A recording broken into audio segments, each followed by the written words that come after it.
Die Strafverfolgungsbehörden in jedem einzelnen europäischen Land haben umfassende technische Möglichkeiten. Und sie haben auch in den vergangenen Anschlägen belegt, dass sie schon einen Blick auf die Täter hatten. Aber das bedeutet eben noch lange nicht, dass man Terrorismus auch verhindern kann. Denn in freien Gesellschaften haben potenzielle Terroristen ziemlich viele Möglichkeiten, um ihre Taten auszuführen.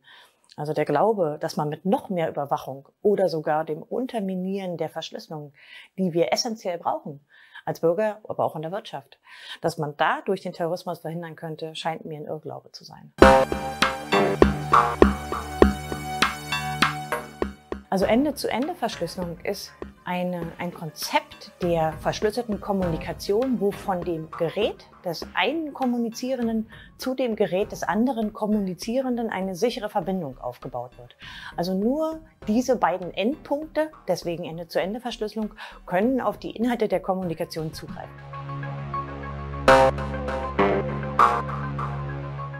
Ja, der EU-Ministerrat, also die Regierungen der Europäischen Union, haben einen Entwurf für eine Resolution gemacht, in dem sie sich mit der Verschlüsselung auseinandersetzen, insbesondere bei Messengern, und haben dort unter anderem die Idee drin, dass man an diese verschlüsselte Kommunikation ran soll. Praktisch geht es da um WhatsApp oder Threema oder eben andere verschlüsselte Messenger. Ich glaube, es gibt eine ganze Reihe Beispiele aus der Vergangenheit, wo man sehen kann, dass insbesondere Messenger eine große Rolle spielen in politischen Bewegungen. Ich denke zum Beispiel an den arabischen Frühling, wo Messenger stark benutzt wurden, um die Revolution zu organisieren. Also im arabischen Frühling haben viele dafür, dass sie über diese Messenger Demonstrationen organisiert haben, mit ihrer Freiheit bezahlt, indem sie danach eingelocht wurden. Und erst sozusagen im Gefolge der Snowden-Veröffentlichungen haben die großen Anbieter Ende-zu-Ende-Verschlüsselung eingeführt. Aus meiner Sicht haben eigentlich verschlüsselte Ende-zu-Ende-Messenger andere Kommunikationskanäle für Informanten und Journalisten bereits abgelöst. Das heißt, man sieht heute, dass viele Journalisten nicht nur in Europa, sondern weit darüber hinaus verschlüsselte Messenger benutzen, um mit ihren Informanten in Kontakt zu bleiben. Das ist aus meiner Sicht heute Standard.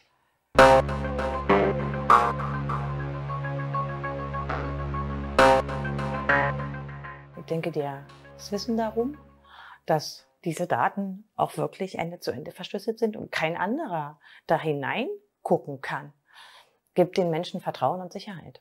Und deshalb geht es auch darum, ob man prinzipiell Vertrauen in Technik unterminieren will. Zumal wir auch nicht vergessen sollten, dass wir auf einen jahrelangen Skandal um Behörden, insbesondere Geheimdienste, zurückblicken, die unser aller Kommunikation überwachen. Und da jetzt noch mehr Befugnisse und die generelle Erlaubnis, Hintertüren in verschlüsselte Systeme einzubauen, draufzugeben, halte ich für den falschen Weg. Man sollte sich nicht davon blenden lassen, dass die Strafverfolgungsbehörden natürlich permanent sagen, ja, wir brauchen mehr Befugnisse, sondern man sollte mal darauf blicken, wie viele Befugnisse haben sie schon, was machen sie mit den Daten? Und dann können wir vielleicht in Zukunft mal darüber reden, wo noch Notwendigkeiten bestehen, neue Befugnisse zu schaffen. Man muss sich klar machen, dass es sich hier um einen Entwurf für eine Resolution von den Regierungen der EU, also im EU-Ministerrat handelt. Das heißt, die eigentlichen Gremien, die sich damit weiter beschäftigen werden, um daraus zum Beispiel eine Verordnung zu machen oder eine Richtlinie, die werden dann eher bei der EU-Kommission oder eben im EU-Parlament sein.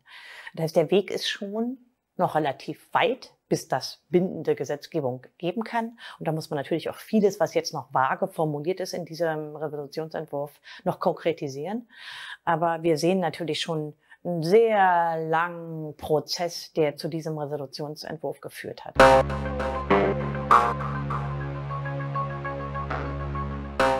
Die erste Möglichkeit zu intervenieren ist natürlich, sich mit dem eigenen Abgeordneten im Europaparlament in Verbindung zu setzen. Bisher ist ja das Europaparlament noch gar nicht beteiligt. Hier geht es ja um die Regierung der EU, die sich zusammengetan haben für den Resolutionsentwurf. Aber man kann natürlich schon mal mit dem eigenen Abgeordneten in Kontakt treten und dafür eine gewisse Sensibilität herstellen.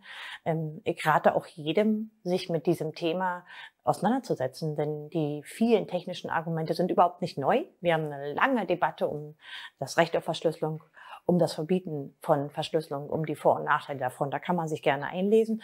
Und ich rate auch jedem, die deutsche Krypto-Charta mal zu lesen, denn Deutschland hat sich bereits verpflichtet, vertrauenswürdiger Verschlüsselung entgegenzuarbeiten.